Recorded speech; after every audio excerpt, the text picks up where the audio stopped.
যদি নবাব বাহাদুর শিকার থেকে ফিরে এসে সেই হত্যাকাণ্ডের কথা জানতে পারে তাহলে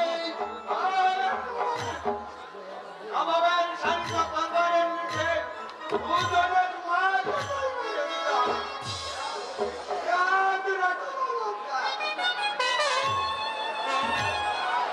আমাদের এই ষড়যন্ত্রের কথা যাতে কোনদিন ফাঁস হয়ে না যায় সেইভাবেই আমাদের কাজ করতে হবে। কিন্তু এতে আমার লাভ লাভ অনেক।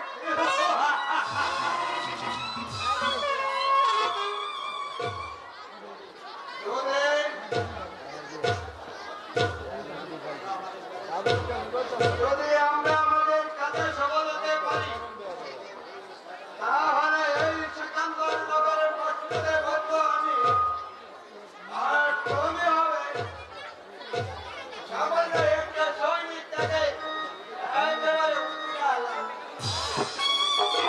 কিন্তু আমাদের নবাব ওই দায়িত্ব আমার। আমরা যদি আমাদের কাজে সফল হতে পারি তাহলে নবাবকে কিভাবে যে পরাজিত করতে হয় সেই কৌশল আমার ভালো করে জানা আছে।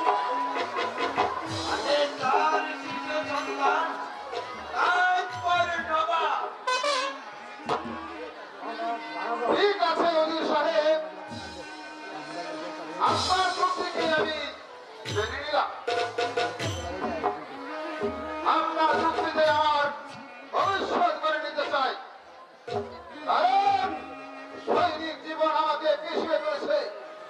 আমি চাই দারিদ্রতার সঙ্গে জড়িয়ে অনেক উপরে উঠতে, অনেক উপরে।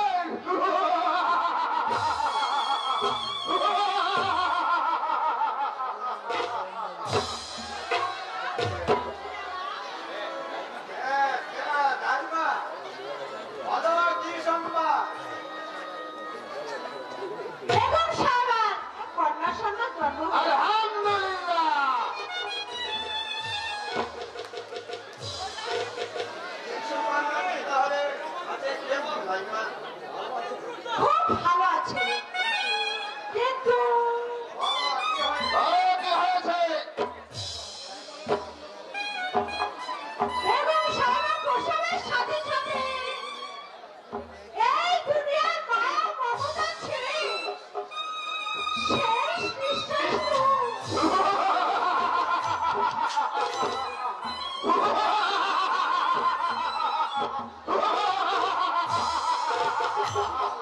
একই। আপনি হাসছেন কেন? আমাকে আশ্চর্য মনে হচ্ছে তাই না বলে এই সুসংবাদটা বয়ানের জন্য তোমাকে পুরস্কৃত করার প্রয়োজন। আপনাদের কথাগুলো আমি ঠিক বুঝতে পারলাম না। বুঝবে বুড়ি বুঝবে, আর এক্ষুনি বুঝতে পারবে। যাও, এই মুহূর্তে ওই নবজাতক শিশুটাকে আমি তাই যাচ্ছি।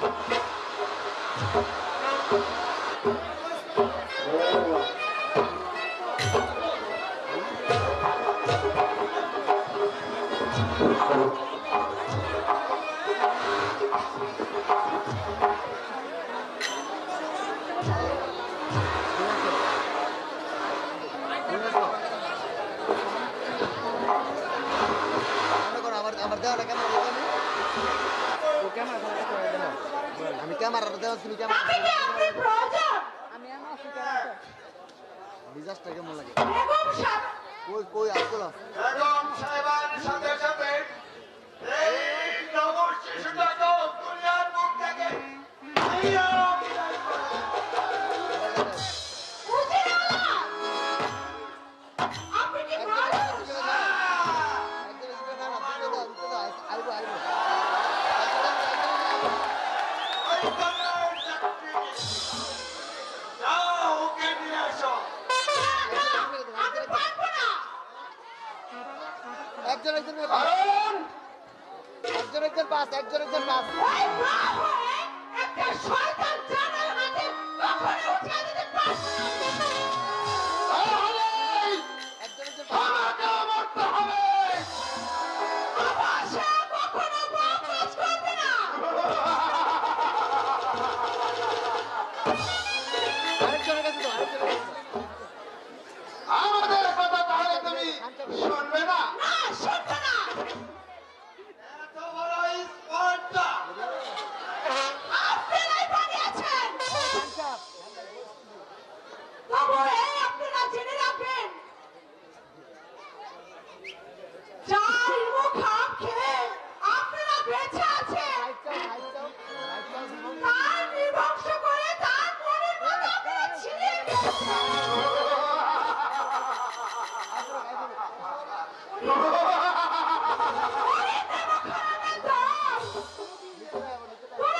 এই বুড়ি যতই চেষ্টা করুক না কেন এই জমের হাত থেকে কিছুতেই রেহাই পাবে না।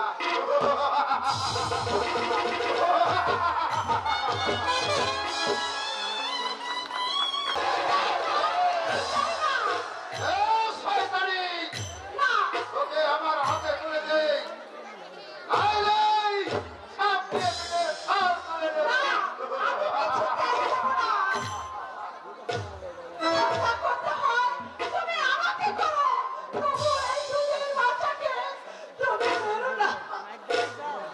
আসতে দেব।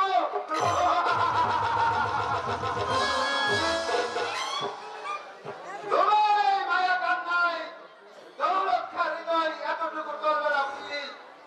যদি বাঁচতে চাও ভালোই ভালো এটি আমার হাতে তুলে দে।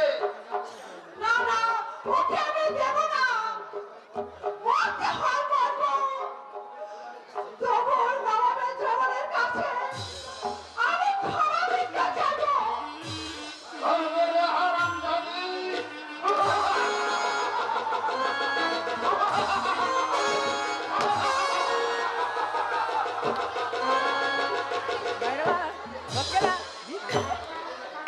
এবার বুঝে নেই আমার তো হওয়ার শাস্তি কত।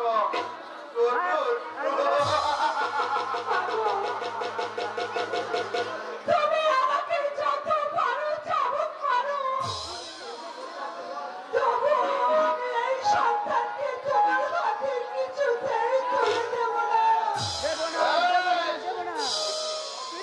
দেখি কত থামুক তুই সইতে পারিস।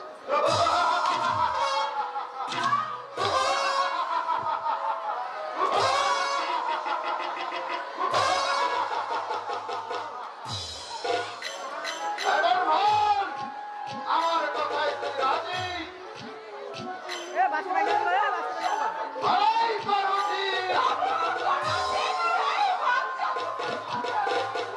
আজ আজ আর তোকে কেউ আমার হাত থেকে রক্ষা করতে পারবে না।